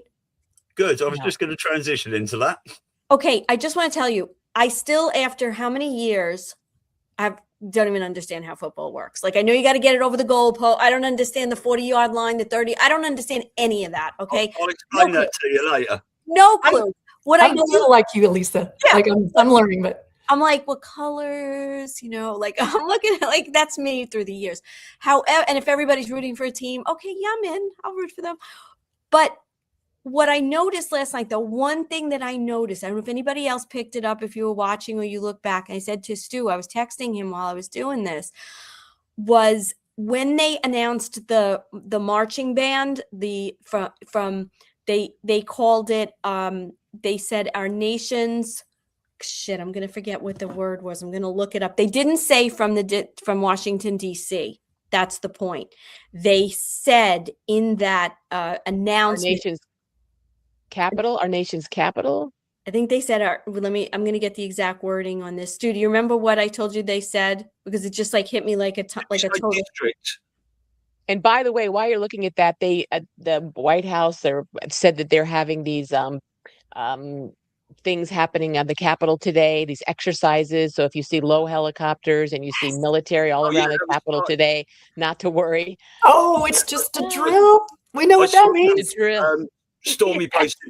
Stormy posted this morning that weren't they meant to start at 6 o'clock this morning, and obviously the 6 o'clock can be dangerous. Q drop came into That's that. right. Yeah, That's I just want to say something about this Super Bowl, Elisa, before you say that. Sure. Now, I've caught up on all of it, and we've heard a lot about TP USA since Charlie, in all this Erica debacle and people digging into it and the nefariousness of this operation. However, the normal halftime show was like a clown show. It was, the biggest American event of the year. Most of it wasn't sung in English. It was None of it. Loads of weird stuff going on. It was just a joke, right? And then the TP USA show was rock and roll, country and western, patriotism. It was energy, passion, and it just confused me, right? Because if we're led to believe TP USA is this thing, it was the most amazing thing. Do you know what I mean? Obviously, 48-72 hour rule, let everyone dig into it. But if you'd have seen that at the main event in the stadium, people would have been singing the anthem, standing there with their hands on their hearts. And, most people are saying, what was that? You could suggest, couldn't you, that the White Hats put that operation on? Yeah. Right? Because it was a complete and utter I debacle. think the White Hats put both on. And I think it's just like take the vaccine or don't take the vaccine. Here are your choices. But the TP, I think that was used because their platform is so big, regardless of what we know, what we don't know, like all of that nonsense will come out. But why not? And they had, would you say, Stu, on YouTube, over 4.5 million watchers. There was about what was it? 200,000 watching on Rumble, something like that. But there was nearly 6 million watching on YouTube. The TP USA one. I think it was probably a lot of different things going on. I think one, yes, they gave you the choice. Two, I wonder if they're using that to monitor where we are. Yes. And so what choice we're going to make. And then three, for those that did watch the satanic one, was it, and I didn't watch it. Matter of fact, I fell asleep last night. All of the projects we had going on, I was exhausted. But so all that build up, and I didn't even make it through the Super Bowl. But I wonder if the people that did watch the satanic one, that was to wake them up, for those that aren't awake yet. Yeah, definitely. And then what does it do? It also, it brings us to, we're talking about it. Everybody's talking about it. So it doesn't really matter which side you are on yet, but it can't help but come up in conversation. Well, this is the first time they've ever had two halftime shows. What's that all about? And then third, I watched 107 yesterday. I think this is part of the reason too I wasn't too big on watching the Super Bowl, because he kind of indicated that if nothing was going to happen during the Super Bowl, it wasn't going to be the thing that we all think is going to happen, but it would be after the Super Bowl. And it didn't sound to me like it was going to be like after in terms of last night, but then like after yesterday, the days to follow, that something was going to happen. So I was like, oh, okay, well, I'm not going to be too into it. But Juan said that the Super Bowl, this was the first time that it was ever aired worldwide, and insinuated that to have that ability to communicate and televise something worldwide, that was the big deal. Yes. Yeah. Oh my God. Because the EBS has got to go worldwide, hasn't it? And they use the EBS colors, right? And all the players had the patches. But I wanted to say a couple of things. So first, they announced the military band, quote, from the Military District of Washington. Oh, wow. I caught that. I was like, holy shit. Good catch. So that was that. But my feeling about that halftime show, because I had both. I had one on the TV and one on the phone. You know, it was like watching both of them. And I didn't find it satanic necessarily. Like the other ones were so obviously over the top. What I found, this is my assessment of it. They had all this greenery, like they were a jungle, and I didn't even know where it was. Like when they were filming, I was like, what the frig is this? Like, is it somewhere? Is it on the field? What is it? And I'm watching. I think what the message I got was, this is what the country will be. And I think it was in reference to ICE, and I think it was in reference to getting people that are not American and not our culture. I don't mean the people per se. I mean the values or the way of life. Because to me, they were showing what I guess was supposed to be like a Hispanic culture, but I found a lot of it insulting. Like, really? Do you know what I mean? I just did, not to me. Like if I was Hispanic and I came from one of these countries, I don't know. It was like they're showing them rolling tires, and they show like women sitting there doing nails at a nail salon. I'm trying to figure out what all this is, right? And I think what they were showing is it's not in our language. I don't know what the songs were saying, because all twerking as well, wasn't it? A bit of debauchery in there and stuff. So is that I don't know. Like, I'm not going to make a comment. I didn't find it, usually your gut reacts to that kind of stuff. I didn't find it satanic. I found it more, are these the values of our country? Is this why people are coming to this country for this kind of shit? Or are they coming because of the TP and the patriotism and the being together and the love? Whereas this was so isolating. It was like one culture, and there was nothing in the audience. Listen, even during those satanic things where you have like a big name singer, because there's energy, people singing, people are dancing, they didn't really pan people in the state, in the stadium.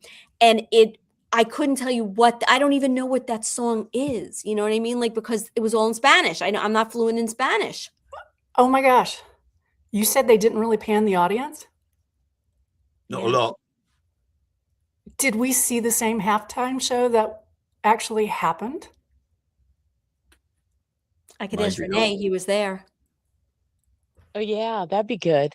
And I heard that Lady Gaga also made an appearance on that one. I didn't see it, but that she was in a Tiffany blue dress and red flowers. And so it's just, of course she was. It was strange. It was a strange show. The only thing I said to Stu was they had yellow smoke in the beginning coming out of something, and I took it yellow can have a few different meanings. It can mean like something that's toxic. It can indicate toxic. So was this show showing toxicity? But then Stu said yellow could also represent Q. So was that the sign, like, hey guys, we're in control of this, we know what we're doing? But it'd be maritime law is up in smoke. Maybe. Now I found it. They got their asses kicked. The Patriots got their asses kicked. I mean, it was, what was it? It was 13, the Patriots, and then 29? 29, I think, yeah. I mean, seriously. So is that a little bit, and I don't know, I'm going to get really conspiratorial here, but I was watching the coach for the Patriots and the owner in the stands. The owner's yawning. Okay. And I can't remember his name, the coach. He doesn't look at all. I mean, if that was my team, I'd be losing my freaking mind. He was just very calm. And I don't want to read anything into this, but kind of interesting that the Yeah. Seahawks kicked their ass. Yeah. It's Is it all like very typical interesting. sense? Is it a Sun Tzu kind of a thing? Like the Maritime may look like it's really in control, but it's really not. I don't know. There's a lot of little roads we could go down with the decodes. I don't Well, know. Somebody 29 did a decode 20 too that 20 so 29. So 9, 2 plus 9 is 11. Yeah. And then 13, 1 plus 3 is 4. So 11 dash 4. What, Yeah. Ah, And 29 and 13 adds up to that 42 number again, doesn't it? It's something, and I'm not saying they stood down, but this is one of the greatest teams in the league. And granted, the Seahawks have great defense, and okay, I don't know that much about football, but I'll buy it. They play, but are you really going to get your ass kicked that much? I don't know. Because we saw a frog as well, didn't we? We saw a what? Frog. Yeah, oh, did you that's see that? right. I heard about that. It was the second in the left-hand corner. I said that to Stu. I'm like, did you just see a frog? There was oh a no, I frog missed in the left-hand corner. I know. I just saw about it. Which is crazy. These are the comms. I wonder, because I think there have been comms in Super Bowls for years, and I wonder if the playbook of those will ever come out to us. Everything that they were trying to show us. It's those things that are happening. I'm just so curious about who is doing it and how it's being played and who the audience is. It's just so fascinating.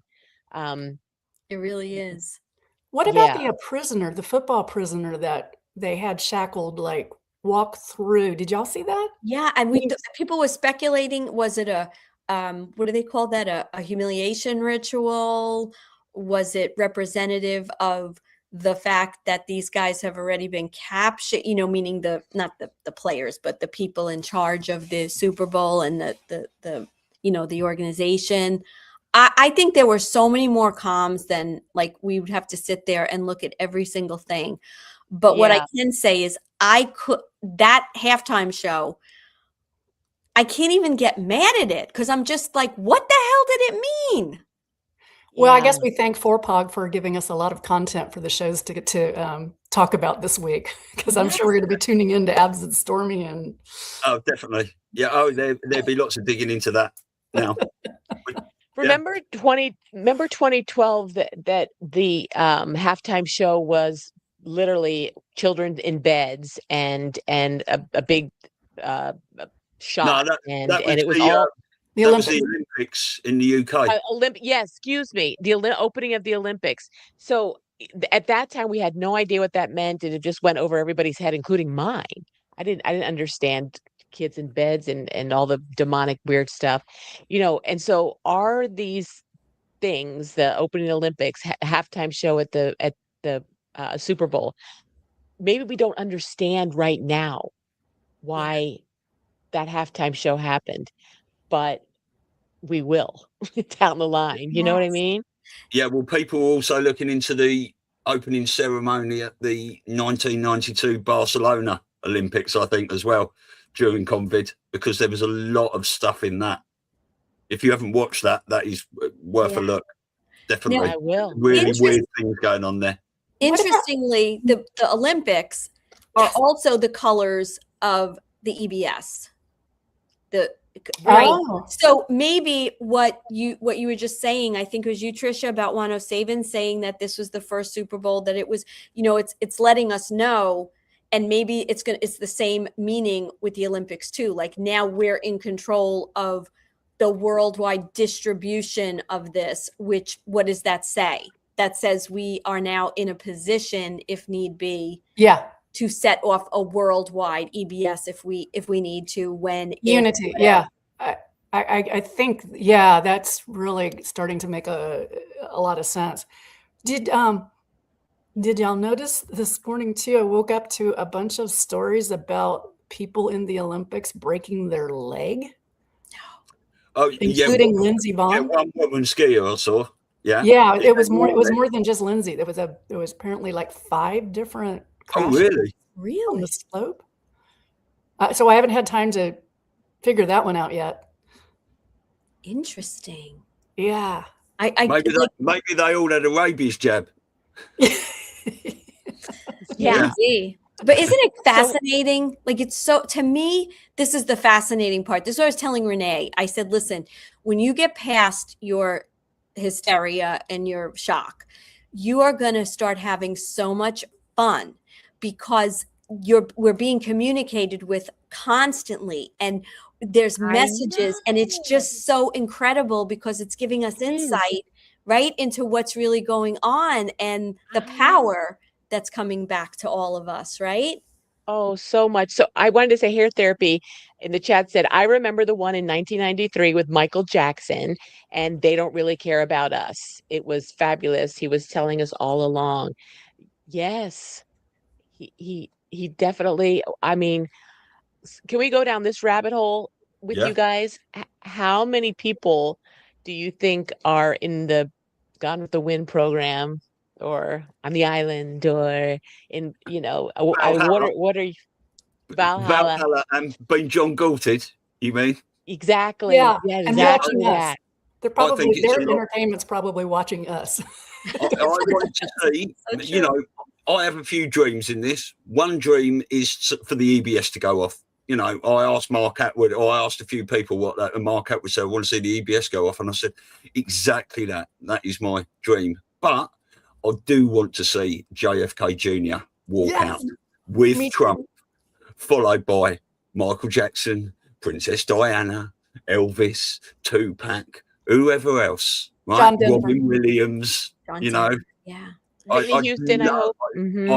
You know, if Robin Williams can dress up as Mrs. Doubtfire and confuse a few people, I'm sure, because where have all these actors been? Hollywood has been quite quiet, hasn't it? We see what we think are the swamp creatures, you know, at these award ceremonies and stuff, especially when Ricky Gervais was there telling them. I think that was part of this operation, 7.5 minute, complete and utter roast.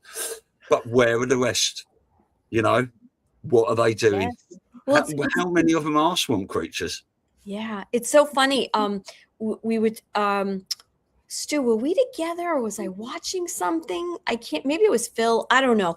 We were talking about they were talking about 2028, and they were talking, one of the intel bits of information was saying how there's a way for Trump to actually, you know, run, or maybe he can't run, but he could serve another term. And he apparently, supposedly, allegedly said that he would. Now, what's interesting is the speculation that he couldn't tell us was who he'd be running with. So he's like, you could guess, you know, the first thing came out of my mouth was, right, JFK Jr. And then he said, I'm seeing some things in the chat with a junior at the end, you know, like, so no, whatever. He said 3 letters with a junior after it. Right. But, you know, it's very interesting, right? Because that scenario that we're talking about, and this idea of people coming out, I don't know, is there going to be a big crescendo to this show? Or is it going to be maybe one person or 2 people? Like, that would definitely give people hope after they thought we were going to, you know, they were going to blow up and die and deal with all this horror. When I see videos of RFK Jr. there with people in the chat, touch your nose if JFK Jr. is still alive. Touch your nose. Oh my gosh. And he looks at the screen like that. Yes. Yes. I see things. Yes. There's also a video that I've got, and it's 2 people walking down the White House lawn towards Marine One, and one of the reporters is going, John. Yes, John. I've seen that one. Have you? And it just looks like them from behind. Have you seen that? I have not seen that. Oh, let me find that. For you. Yes, please find that too. And, you know, there's no coincidences, but, you know, so we talked about that February 12th is Abraham Lincoln's 217th birthday. What also is coming out is a brand new movie about JFK Jr. and Carolyn Bessette. It's called Love Story or something. There, I saw the trailer coming out that day. same day as Abraham Lincoln's birthday. And they're bringing their story back out to everybody again. So I just, And they're doing I a mean, Michael Jackson story too. yes, exactly. Exactly. I mean, obviously there has to be reasons for why this is all coming back out with these folks. And wouldn't it be just so wonderful? Joan Rivers is another one. Yes. Well, I have said, if anyone was playing the role of Nancy Pelosi, Joan Rivers would slip in there very well, wouldn't she? Into that role, definitely. Well, most definitely. They made Nancy Pelosi look like Michael Jackson one time. Did they? They did. Yeah. Oh my gosh. And people were commenting on it. When we went to watch, me and my mate went to watch Melania. Obviously, the movie started with Michael Jackson movie, but one of the trailers for a film before that was for the new Elvis film coming out. Oh, my God. Let me just play this. And a big shout out to Truth Stream in the chat. We love you guys. Yo, right.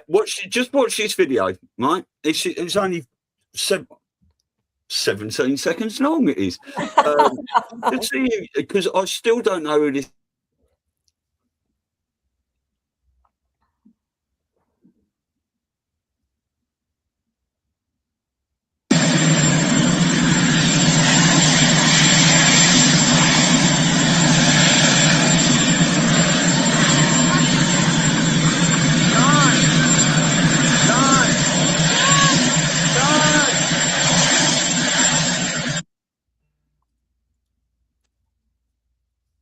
Oh, wow.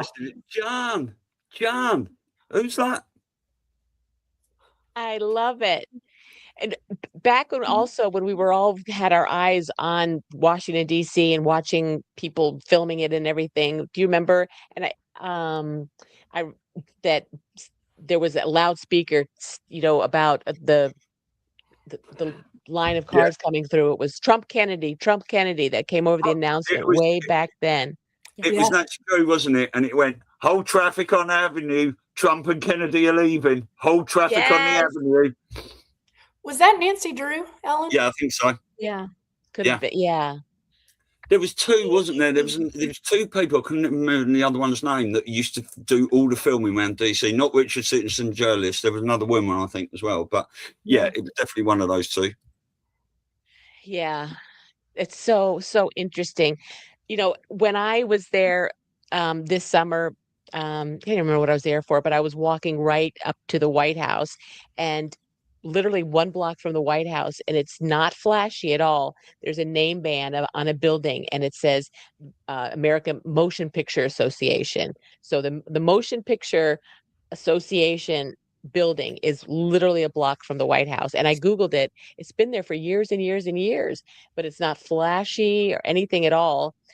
And then when I was there most recently, when they were redecorating the East Wing where to make this ballroom, one thing I observed is that they have a fence way up high, and it's completely covered, and then they have barricades way out to it, so you cannot get anywhere close to being able to see what they're doing on that side of the White House in building the big thing that they're going to be building supposedly.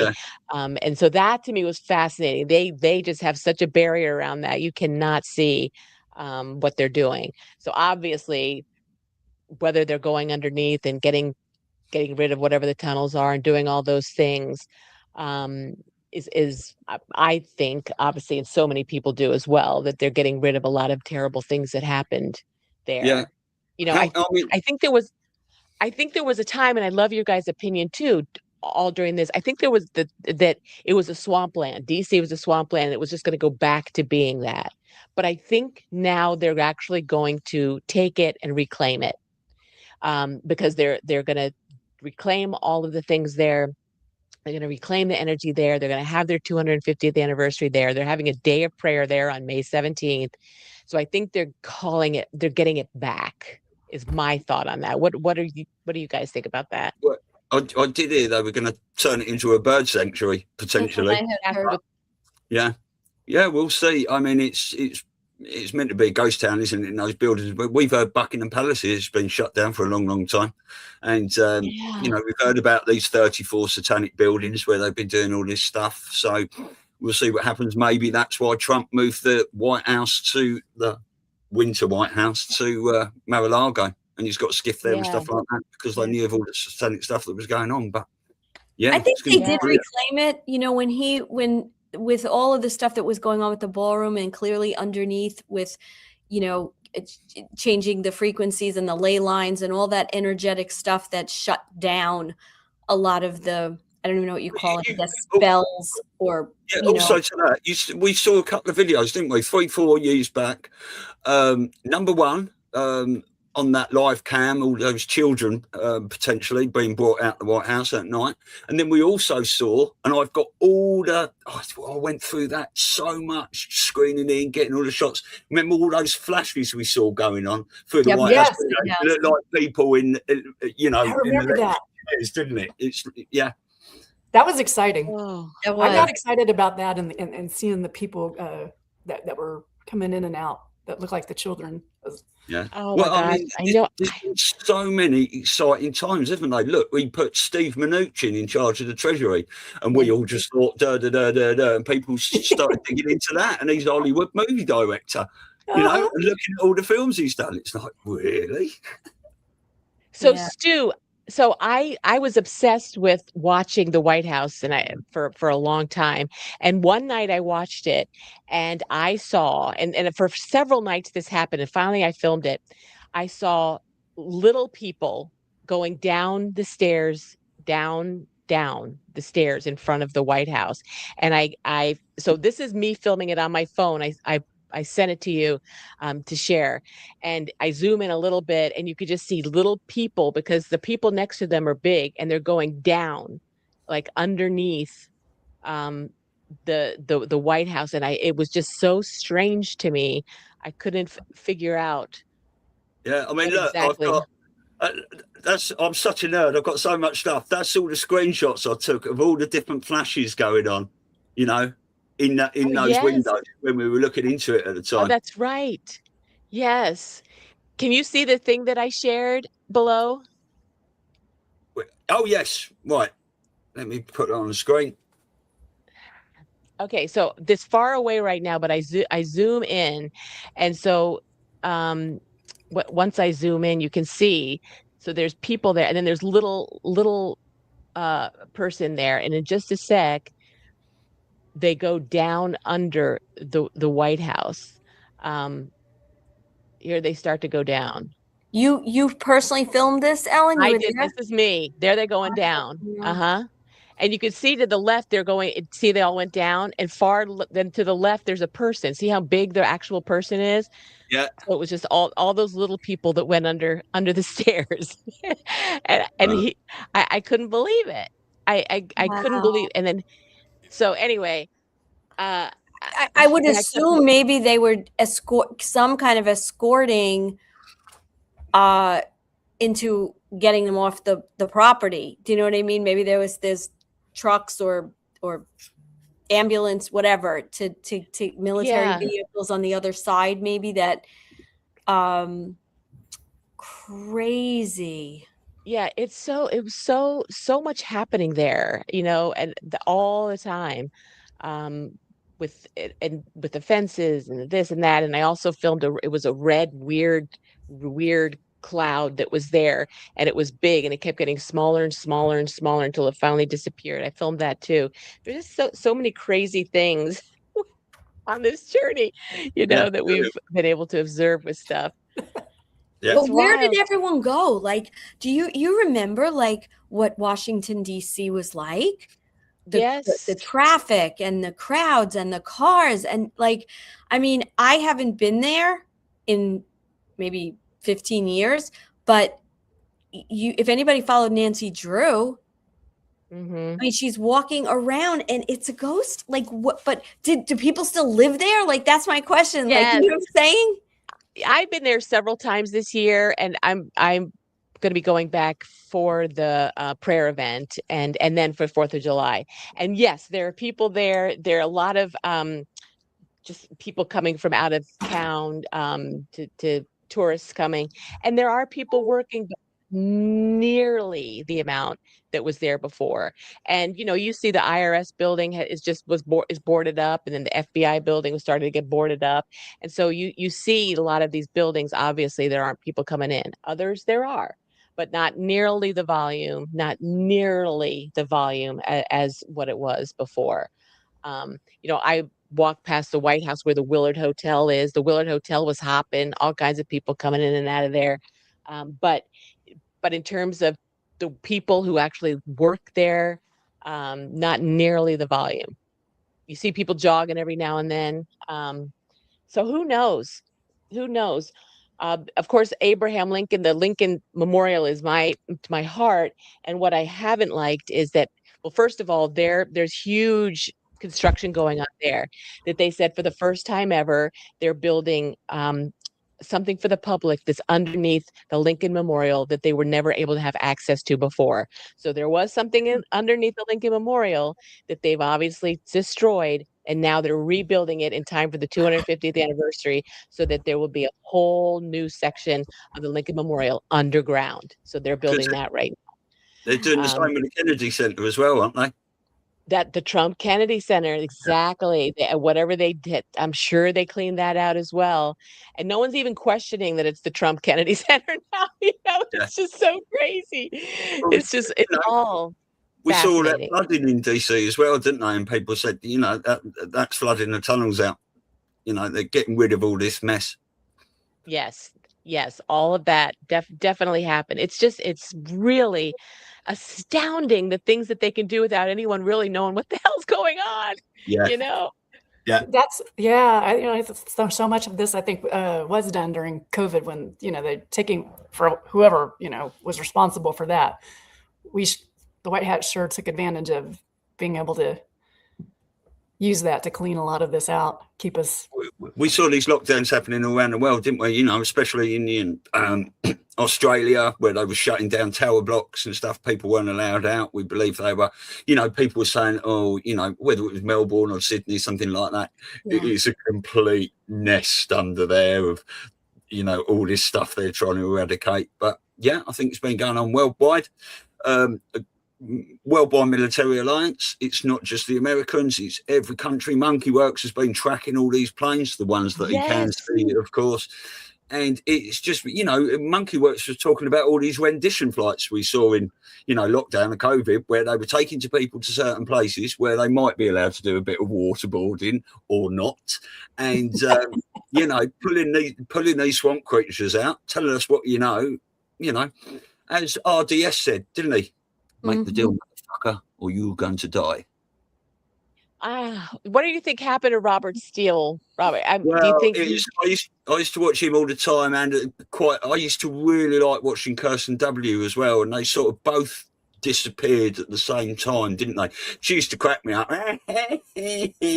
Yeah, so weird. There's the Robert David Steele. I mean, we got a little bit on the inside from someone who was doing the tour with him, and that her thought was it could have gone either way. It could have either gone that he really did die because of certain things. So yeah. So, and I think he was at the time in a relatively nasty little battle with his wife. I think they were getting divorced, and so she made an argument that it could have very well been what happened to him in the hospital or not.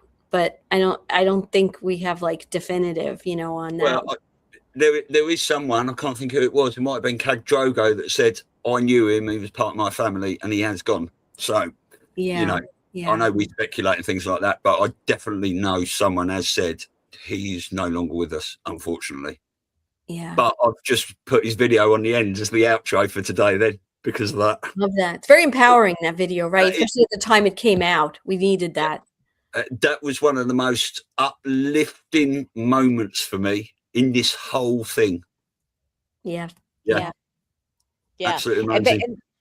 isn't it so brilliant how they intertwined these uplifting things while we were digging into some horrific things? They had to incorporate the uplifting things, the silly things too. I think Tricia and I talked about Santa surfing with her little she was always so crazy with the little hamster, whatever. Squirrel. So I mean, so yes, squirrel. Sammy So the squirrel. Sammy. Yes, Sammy the squirrel. So as we were diving into this terrible reality of what we've been living in, they had uplifting and patriotic and silly and to try to keep us a little, so that we weren't going down without any Oh yeah. Well, they needed us to carry the movement. They couldn't get us into such a state, because we had a lot of work to do. It's the laughter, isn't it? The memes we've seen and the videos that people have put out to keep us. I don't know if you ever go on 4chan, but you've only got to go on there and look at one thread of 750 posts, and you'll pull out 10 of the best memes you've ever seen, and it just goes on and on and on. Yeah. Yeah, very needed in this. I mean, this orchestration is the most brilliant, complex event that has been going on for no one knows how long. And also, just out of curiosity, and I love talking to you about this too, as we're going to find out in any war, there's double agents, triple agents, they're good guys, they're bad guys. Are they all bad? So we don't know about, is Mike Pence a bad guy? Maybe he is. Didn't he be honored? Wasn't he honored with the military, saying he was such a great help in this military? Yet we hear this horrific stuff, and Tom Hanks, this horrific stuff. But could he be playing a part to expose all this? We don't know. I know. And that's what Smart Paul and JF Anon are trying to do, is just to broaden your thoughts about everything during this time. It's just. And then the fact that most people have no idea to even think about any of this stuff because they don't know any of this is going on. It's just wild. It's crazy. We were talking the other day, like when the whole thing came out about Rob Reiner getting killed, and my knee jerk was, oh, he was disgusted. Like I went down that path, right? Then all of a sudden, I start saying, wait, Castle Rock, that was his company. They could have taken it over. Has he been working with them? And then why would he interview Clapper and Brennan? Oh, he's a traitor. Was he really?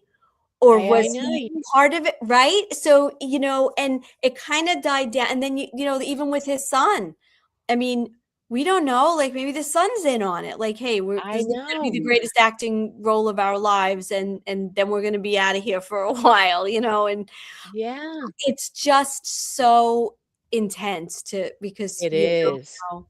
Everything is psyop too. Everything is fake and gay, right? Yeah.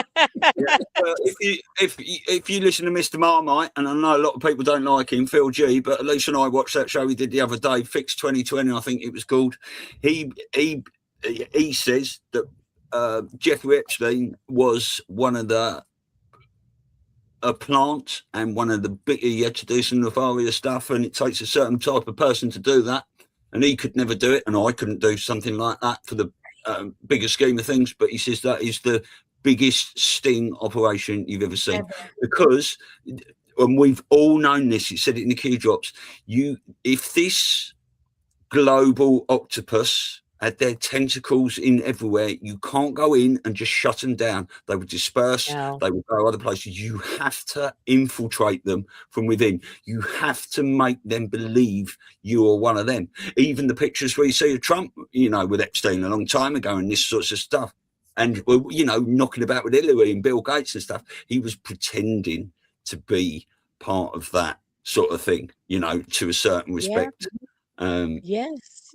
And I love it. And then, if you think about it, you have Ghislaine Maxwell, who, according to Phil, says she was part of, she's also working with them, for this whole sting thing. So then that made my brain go back to her father, Robert Maxwell. We've heard a lot of bad things about, part of Mossad, all this.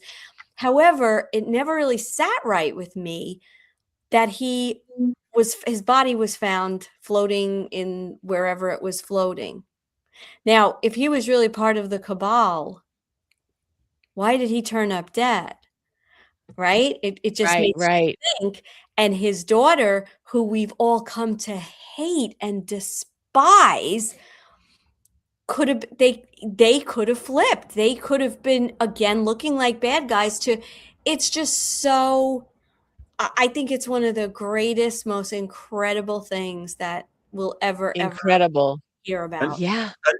The other thing as Yes. well is, like, you know, we see a lot of documents out there with people digging up things. Now we know about what's that book? The Invention of Baron.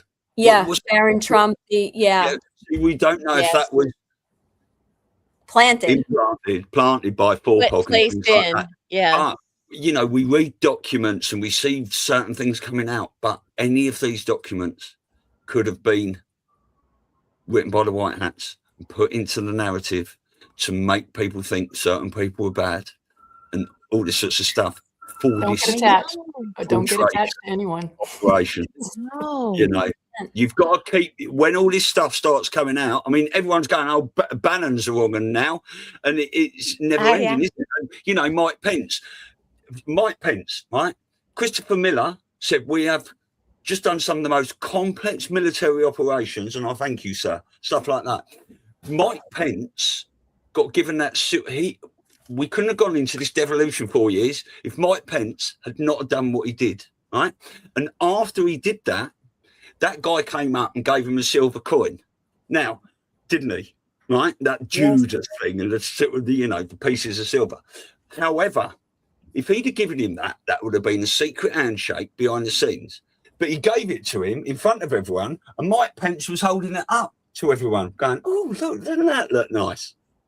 You'd have never seen that if they were being nefarious and, you know, trying to keep their stuff secret.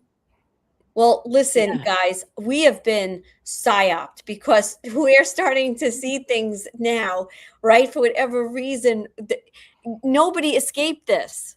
I mean, we spread the word. We helped people to think more. We opened up. We probably know more than most people, but honestly, we're being tricked all the time too.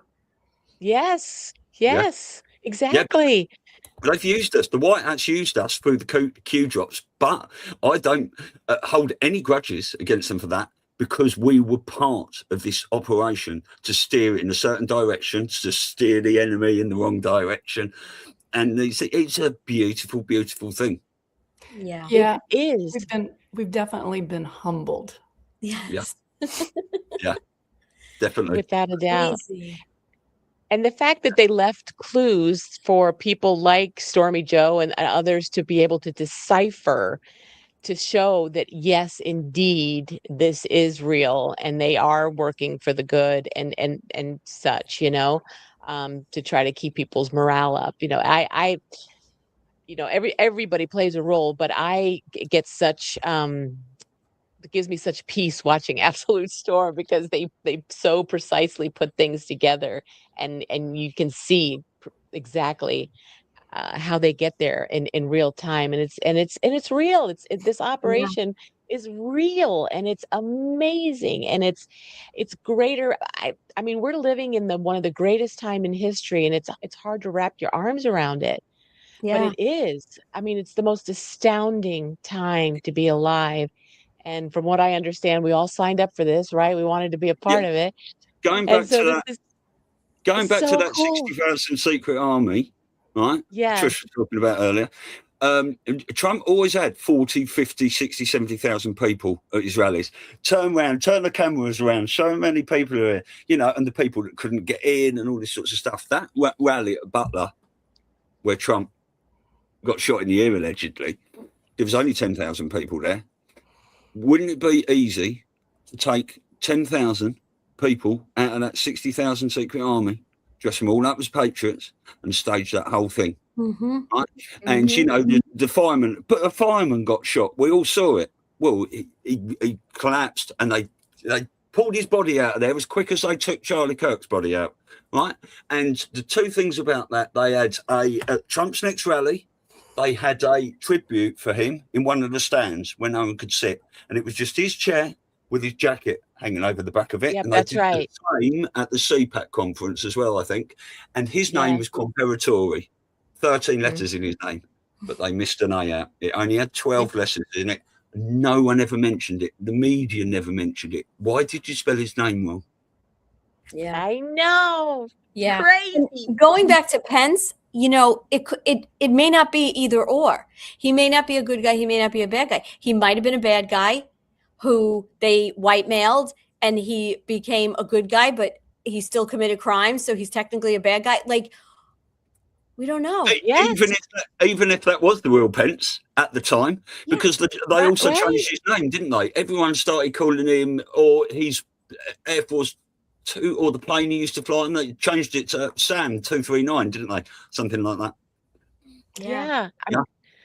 Or these characters that are all made up and have been for a long time, because they are the ones that are going to tell us the story. But the people, the evil, are the names that we don't know of these mafia families. And this was a very elaborate way. A movie is sort of understated when you think about how many of these may have been in play for such a long time for this revelation. And it's really so much more behind the scenes. Those are the names that we don't know are the ones that are the orchestrators.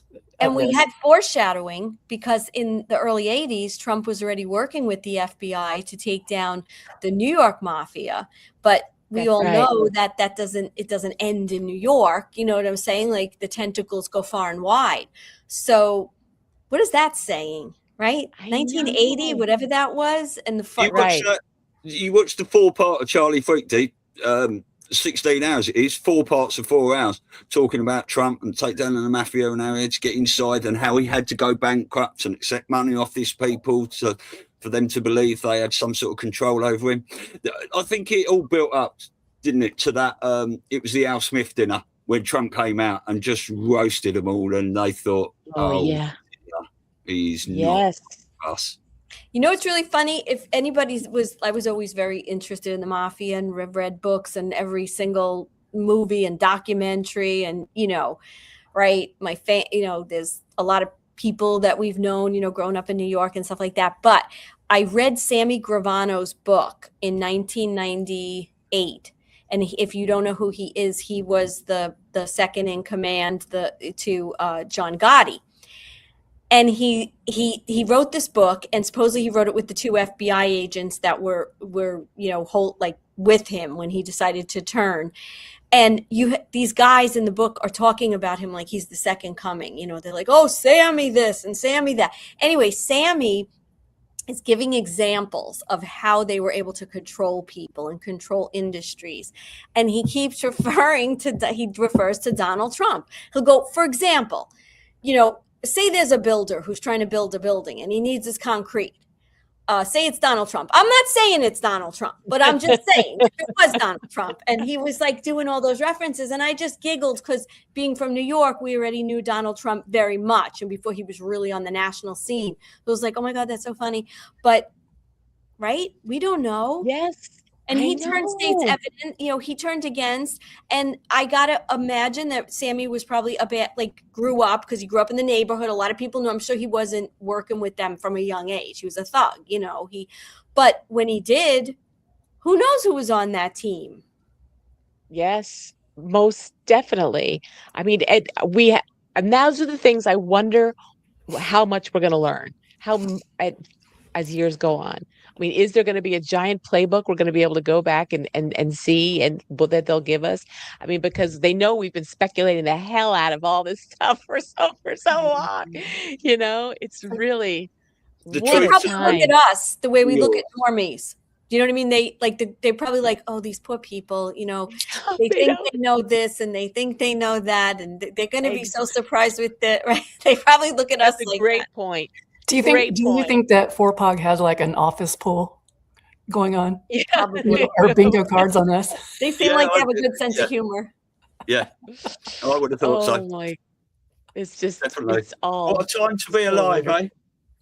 Yeah. The greatest time to be alive, and there's just so much out there, so much to hang your hat on, so much to speculate, so much to know that God wins, and it's just, I wake up every day just loving the heck out of being here and being a part of all of this with you guys and and everybody. It's just so cool. I feel kind of bad for the people that don't know what's going on, Yeah. you know, because it's the greatest time. Yeah. Oh, well, don't worry about it. They will find out, and they've had plenty of time to start looking. But yeah, I mean, that's a great little place to wrap up, I think. Any little messages? Just get any little messages of love and hope out there for the people in the chat to finish. Well, I the group of our little corner of the internet that Tricia and I, we talk about is our family is just the most loving, wonderful, knowledgeable people. And it's just been such a joy to get to know such patriots with such big hearts. And so we love expanding the family and getting to know the both of you, and just enjoying what's happening, enjoying each other, and supporting each other as this moves forward. So it's just been a joy to be here and to get to know them, to get to know you all. And I'm just jazzed about the whole thing. Yeah. Really And we're am. going to be together in New York. I hope you could come, Tricia, depending on what's going on with your move and all, to the Awakening Summit on April 25th and 26th. I'm hoping. Yeah, that would be great. There's a lot of moving parts. Yeah. But yeah, to piggyback on what Ellen said, this was awesome. We have an amazing community, and we have a lot of people that bring something. I think we kind of did pretty good with our decoding today, Ellen. We always say we're not decoders, we have some experts that are really good at that. They're really good at the Q drops.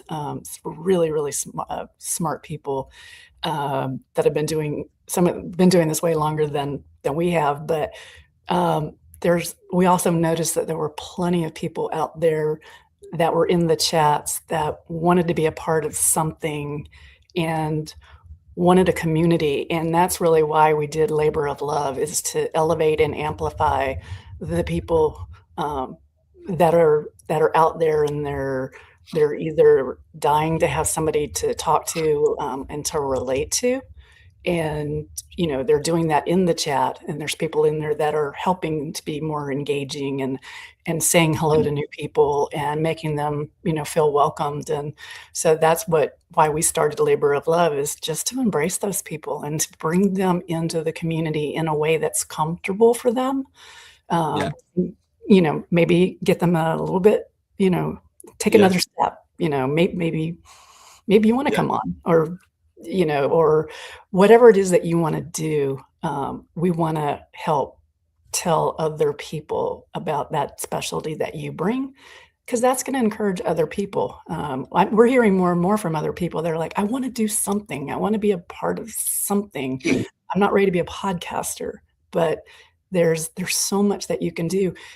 We have Sean in our community gave out his phone number, and he got flooded with calls from people in the community that were just lonely and wanted to talk to someone. And he was able to provide that. And he's grown off the charts, and he does a podcast and brings those people into the community.